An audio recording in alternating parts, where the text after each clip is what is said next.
Assalamualaikum warahmatullahi wabarakatuh.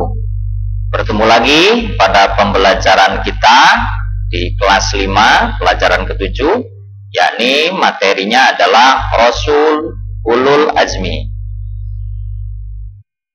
Sebelum kita mulai pembelajaran, mari kita awali pembelajaran kita dengan membaca Bismillah bersama-sama. Bismillahirrahmanirrahim. Anak-anak sekalian, tujuan pembelajaran kita kali ini adalah setelah kalian menonton video ini, diharapkan kalian mengetahui makna Rasul Ulul Azmi. Jadi apa itu Ulul Azmi? Kemudian dapat juga menyebutkan Rasul-Rasul yang termasuk Rasul Ulul Azmi. Juga dapat menjelaskan keteladanan para Rasulul Azmi. Setelah kalian mengetahui dan dapat menjelaskan keteladanan para Rasulul Azmi, maka kalian harus mampu dan bisa meneladani keteladanan para Rasul Ulul Azmi. Baik, sebelum kita lanjutkan, jangan lupa like and subscribe channel ini, serta bunyikan loncengnya supaya kalian dapat mengetahui informasi-informasi terbaru dari channel ini.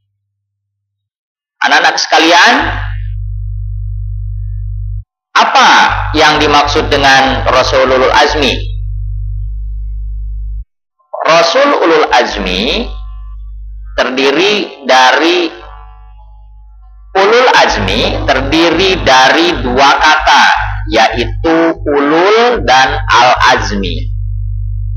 Ulul atau ulu atau uli artinya mempunyai atau memiliki, sementara al-azmi artinya teguh atau tekad yang kuat. Sehingga Rasulul Azmi dapat diartikan sebagai Rasul yang memiliki keteguhan atau tekad yang kuat. Jadi kalau misalnya kita simpulkan dari definisi atau arti dari masing-masing kata tadi, kita bisa mengetahui Rasul Ulul Azmi itu artinya Rasul yang memiliki keteguhan atau tekad yang kuat. Para Rasulul Azmi ini memiliki keteguhan, tekad, ketabahan, dan kesabaran yang sangat kuat. Mereka itu teguh dalam menjalankan tugasnya sebagai utusan Allah. Apa tugasnya? Sebagaimana tugas-tugas Rasul yang diberikan oleh Allah, yaitu adalah menyampaikan ajaran-ajaran Allah Subhanahu wa Ta'ala. Anak-anak sekalian, siapakah yang termasuk Rasul Ulul Azmi? Kalau kita perhatikan, maka dari inisial nama-nama yang termasuk pada Rasulul Azmi, maka kita bisa memudahkan untuk mengingatnya, atau mudah untuk mengingatnya dengan cara kita menyingkat nama atau mengambil nama inisial dari masing-masing Rasul. Nah, misalnya ini kan Mimim, atau kalau kita balik Mimin. Nah, tapi jangan diasal artikan. Mimin kan ada nama orang, bisa jadi nama dari tetangga, atau bisa jadi siapapun itu, tidak bermaksud untuk itu. Maksudnya ini hanya untuk agar kita mudah mengingat inisial atau nama Rasul-Rasul yang termasuk pada Rasulul Azmi. Yang pertama adalah Nabi Nuh alaihissalam. Ini termasuk Rasulul Azmi ya. Nabi Ibrahim. Nabi Musa. Yang kedua Nabi Isa. Dan yang kedua adalah Nabi Muhammad Sallallahu Alaihi Wasallam. Jadi kalau kita lihat nih urutan namanya awalnya, jadi kita singkat Mimim.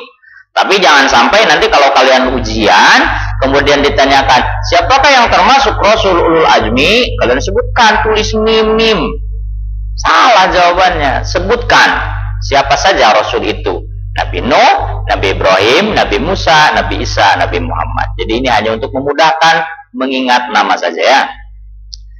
Nah, jadi kita sudah bisa tahu bahwa yang termasuk Rasulul Azmi sekali lagi, yang pertama adalah Nabi Nuh, yang kedua adalah Nabi Ibrahim, yang ketiga adalah Nabi Musa, yang keempat adalah Nabi Isa, dan yang kelima adalah Nabi Muhammad SAW.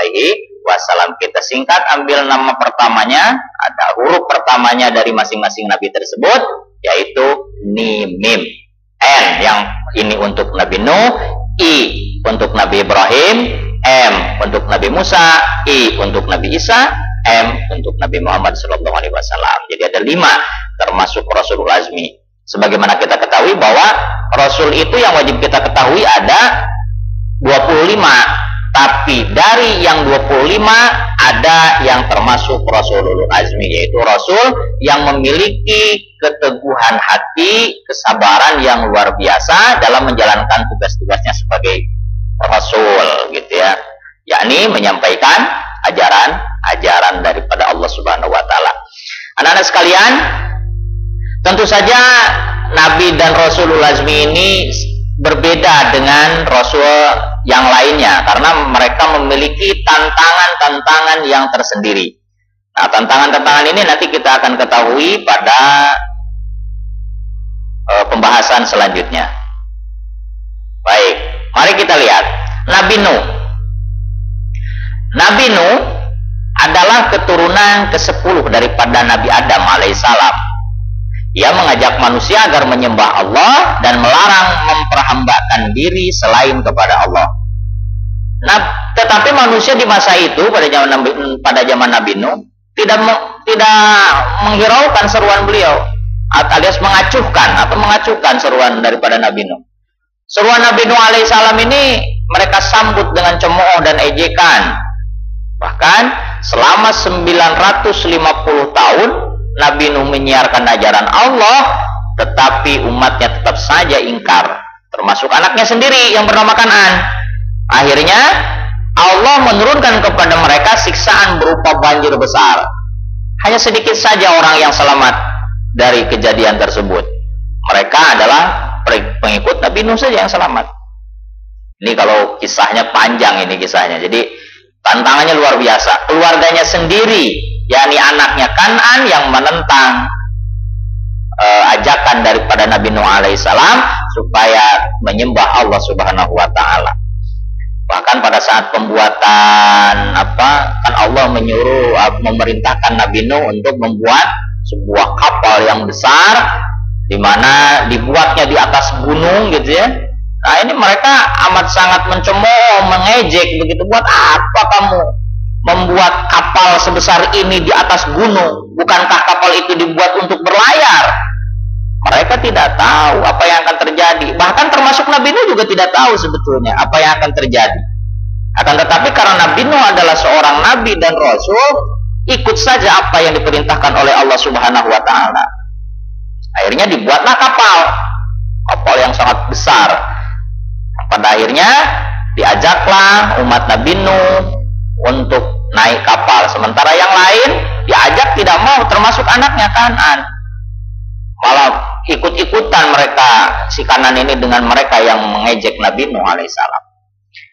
Nah, ketika sudah terjadi hujan begitu, sebagai riwayat mengatakan selama 40 hari 40 malam hujan terus, sehingga terjadilah banjir yang sangat besar. Banjir yang sangat besar itu kemudian menenggelamkan semua yang menentang Nabi Nuh alaihissalam, kecuali mereka yang ikut dengan Nabi Nuh alaihissalam, yang ikut ajaran Nabi Nuh alaihissalam untuk menyembah Allah Subhanahu wa taala. Nah, ini tantangannya luar biasa ya Nabi Nuh alaihissalam. Bahkan dalam cerita Nabi Nuh ini ada yang unik tapi memang lumayan konyol. Apa itu?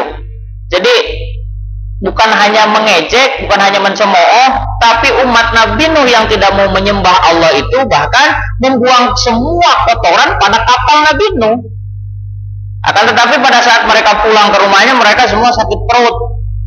Dan obatnya hanyalah mereka membersihkan kapal itu kembali. Mereka sudah cari obat kemana-mana, tapi mereka tidak sembuh. Pada akhirnya mereka datang kepada Nabi Nuh, lalu kemudian kata Nabi Nuh, bersihkan kapalnya kembali. Akhirnya mereka pun sembuh. Nah, setelah itu terjadilah banjir dan seterusnya. Nah, untuk lebih lengkapnya silakan kalian baca kisah-kisah Nabi Nuh itu ya. Dari mana saja kalian baca sehingga kalian mendapatkan informasi dan pengetahuan yang lebih daripada ini. Baik, yang kedua adalah Nabi Ibrahim alaihissalam. Nabi Ibrahim adalah anak ajar, tukang pembuat patung-patung untuk dijadikan sesembahan. Nabi Ibrahim hidup pada masa Raja Namrud yang zalim, musyrik dan kufur. Jadi Raja Namrud ini zalim, musyrik juga kufur. Nabi Ibrahim alaihissalam mengajak Raja Namrud dan kaumnya agar beriman dan menyembah Allah. Ia ajak agar mereka meninggalkan menyembah berhala. Ada banyak kesabaran dan keteguhan Nabi Ibrahim alaihissalam yang dapat kita ketahui lebih lanjut. Kalian silakan bisa baca. Karena ketaatan Nabi Ibrahim kepada Allah, maka doanya dikabulkan. Jadi Nabi Ibrahim ini ada sebutan lain bagi beliau, yaitu sebagai Abul Anbiya, yaitu bapaknya para nabi. Karena keturunan-keturunan daripada Nabi Ibrahim alaihissalam ini banyak yang menjadi utusan Allah, banyak yang menjadi nabi dan rasul ya, termasuk Nabi Ismail, Nabi Ishak dan putra beliau, lalu kemudian sampai kepada keturunan Nabi Muhammad sendiri merupakan keturunan daripada Nabi Ibrahim alaihissalam. Makanya beliau disebut sebagai Abul Anbiya atau bapaknya para nabi. Kesabaran apa atau ujian apa yang diberikan kepada Nabi Ibrahim alaihissalam? Kan Namrud ini merupakan raja yang sangat kejam sebetulnya, Namrud ini. Jadi banyak cerita unik, tapi banyak pelajaran yang kita dapatkan dari kisah Nabi Ibrahim. Di antara tantangan daripada Nabi Ibrahim diantaranya adalah beliau dibakar hidup-hidup karena menghancurkan patung-patung atau berhala-berhala sesembahan daripada Namrud dan pengikutnya. Yang kedua, tantangannya adalah jelas ayahnya ajar ini merupakan pembuat patung yang biasa dijadikan sembahan. Jadi orang tuanya sendiri tidak mau menyembah Allah. Ini tantangan yang luar biasa, gitu ya. Sehingga ini Nabi Ibrahim alaihissalam termasuk pada Rasul Ulul Azmi. Selanjutnya yang ketiga adalah Nabi Musa alaihissalam. Nabi Musa adalah putra Imran, keturunan dari Bani Israel.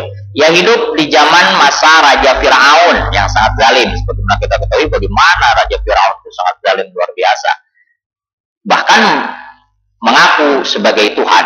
Siapa yang tidak mau menuhankan si Fir'aun ini, maka dia akan dibunuh. Nabi Musa terus saja menyebarkan ajaran Allah Subhanahu wa taala kepada kaum Bani Israel seraya berdoa agar diberi kawan yang membantunya. Akhirnya diberilah Harun saudaranya yang membantu dakwah beliau. Doa Nabi Musa alaihissalam dikabulkan Allah, maka Nabi Harun pun diangkat menjadi seorang rasul. Nah, Nabi Musa tantangannya luar biasa. Sebagaimana dalam pelajaran sebelumnya di kelas sebelumnya ada pembahasan tentang Nabi Musa kan. Nabi Musa ini kan anak angkatnya Raja Fir'aun. Jadi Fir'aun ini bapak angkatnya Nabi Musa alaihissalam. Nah, ketika dia sudah beranjak dewasa, beliau diutus menjadi seorang rasul, mengajak orang tuanya untuk menyembah Allah. Nah, kan gengsinya besar si Fir'aun ini ya. Nah, luar biasa, mana dia seorang raja pula, kan begitu diajak oleh anaknya yang dipungut dari sungai Nil. Gengsinya luar biasa dah pokoknya. Nah, ini yang kemudian tantangan besar bagi siapa? Bagi Nabi Musa alaihi salam. Sehingga beliau termasuk pada Rasul Ulul Azmi. Anak-anak sekalian, yang keempat adalah Nabi Isa alaihissalam. Nabi Isa alaihissalam adalah putra Maryam. Dengan kekuasaan Allah, beliau dilahirkan dengan perantaraan ibu saja. Jadi Nabi Isa nggak punya ayah. Nah, inilah salah satu kekuasaan Allah Subhanahu wa taala, bahwasanya seorang manusia dilahirkan tanpa seorang ayah, tapi dilahirkan melalui seorang ibu saja. Ini kekuasaan Allah, keagungan Allah Subhanahu wa taala. Bahkan ada yang tidak punya ayah, tidak punya ibu. Siapa? Nabi Adam. Nggak ada dia punya ayah, punya ibu kan? Ada saja kemudian diciptakan oleh Allah. Nah, inilah pelajaran bagi kita sekalian, bahwasanya Allah yang mesti kita sembah. Allah lah yang harus kita tempat kita beribadah, begitu ya. Jadi tidak ada selain Allah Tuhan yang harus kita sembah. Keajaiban kelahiran ini menjadi ujian bagi manusia, percaya atau tidak kepada kekuasaan Allah. Nabi Isa alaihissalam dalam menjalankan dakwahnya diancam dan direncanakan untuk dibunuh dengan cara disalib. Namun Allah Subhanahu wa taala menyelamatkan Nabi Isa dengan cara diangkatnya beliau ke alam gaib atau Mi'raj. Ternyata yang dibunuh adalah yang menyerupai Nabi Isa, yaitu muridnya sendiri. Siapa namanya? Yahuza Iskariot. Nah, ini dalam surah An-Nisa ayat 157 Allah menjelaskan itu. Nah, tidaklah mereka membunuh dan menyalib Isa, hanya orang yang diserupakan Allah dengan Isa alaihissalam yang tersalib. Nah, ini jadi dipercaya atau tidak bagian daripada iman. Ya, bagian daripada iman kepada Nabi dan Rasul. Maka dari itu, pelajari nih kisah Nabi Isa, banyak yang menarik. Tantangannya apa daripada Nabi Isa alaihissalam? Orang Nabi Isa dilahirkan tanpa seorang ayah, sehingga beliau dihina, dicaci maki dan lain sebagainya. Bahkan ibunya pun dihina dan lain sebagainya. Nah, ini merupakan tantangan bagi siapa? Bagi Nabi Isa alaihissalam. Tapi tentu saja setiap Nabi dan Rasul diberikan mukjizat oleh Allah. Jadi dari tadi Nabi Nuh, Nabi Isa, Nabi Musa, Nabi Ibrahim juga diberikan mukjizat untuk apa? Untuk meyakinkan pengikutnya bahwa beliau ini adalah utusan Allah. Yang terakhir adalah Nabi Muhammad Shallallahu Alaihi Wasallam. Sebagaimana kita ketahui bahwa Nabi Muhammad merupakan Nabi dan Rasul terakhir. Jadi tidak ada lagi Nabi dan Rasul setelah Nabi Muhammad Shallallahu Alaihi Wasallam. Beliaulah Nabi dan Rasul yang penutup, Khatimul Anbiya. Jadi kalau ada zaman sekarang yang ngaku-ngaku sebagai Nabi dan Rasul, bohong itu. Bohong besar, karena tidak ada lagi Nabi dan tidak ada lagi Rasul setelah Nabi Muhammad Shallallahu Alaihi Wasallam.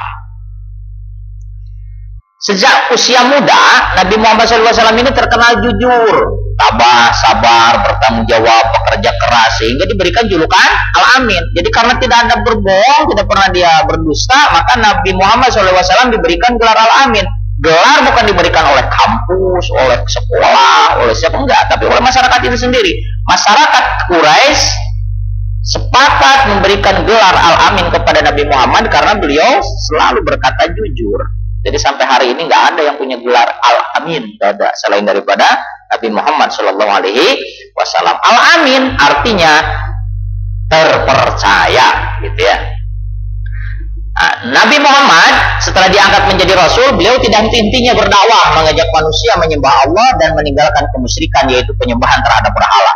Karena zaman dulu itu di sekitaran Ka'bah itu, bahkan sampai ke dalam Ka'bah itu banyak sekali patung-patung berhala yang disembah. Bahkan ada satu riwayat mengatakan patungnya terbuat dari roti. Jadi kalau ada orang menyembah patung itu, gitu ya, menyembah patung itu, Tuhan berikan aku makan, ambil telinganya, ambil tangannya, dimakan rotinya, kan begitu. Wah, Tuhan sudah memberi saya makan, kata dia. Ini kan gak masuk akal, masa Tuhan bisa dimakan? Kalau yang namanya sudah dimakan, endingnya kemana? Masa Tuhan jadi itu? Kan jelek.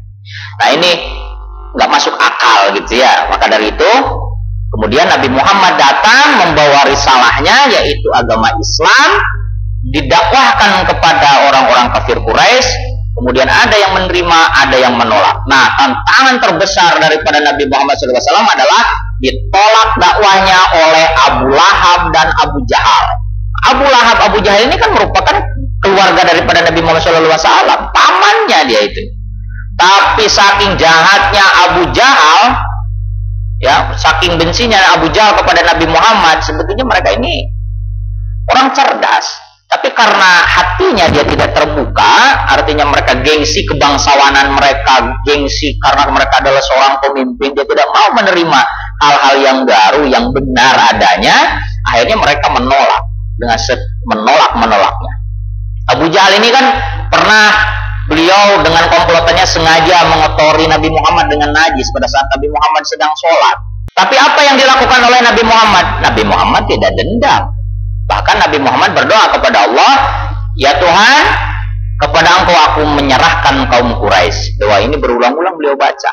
Nah, ini merupakan bagian daripada kesabaran dan ketabahan Nabi Muhammad SAW. Satu lagi pamannya adalah Abu Lahab.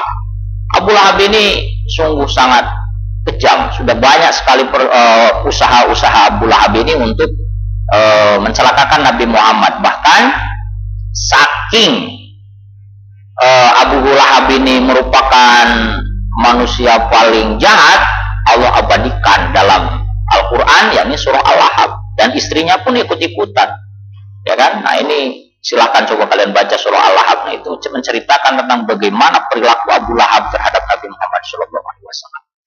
Nah anak-anak sekalian, apa kemudian keteladanan yang harus kita ikuti daripada Rasulul Azmi? Jadi ini dalam Rasulul Azmi tadi yang sudah kita bahas, ada banyak sekali keteladanan yang bisa kita teladani, sebagaimana dalam surah Al-Ahzab ayat ke-7. A'udzu billahi minasyaitonir rajim. Bismillahirrahmanirrahim. Wa id akhadna minan nabiyyina mitsaqahum wa minka wa min Nuhin wa Ibrahim wa Musa wa Isa bani Maryam wa akhadna minhum mitsaqan ghalidha. Dan ingatlah ketika kami mengambil perjanjian dari para nabi dan dari engkau Muhammad, dari Nuh, dari Ibrahim, Musa dan Isa putra Maryam, dan kami telah mengambil dari mereka perjanjian yang teguh, gitu ya. Jadi ini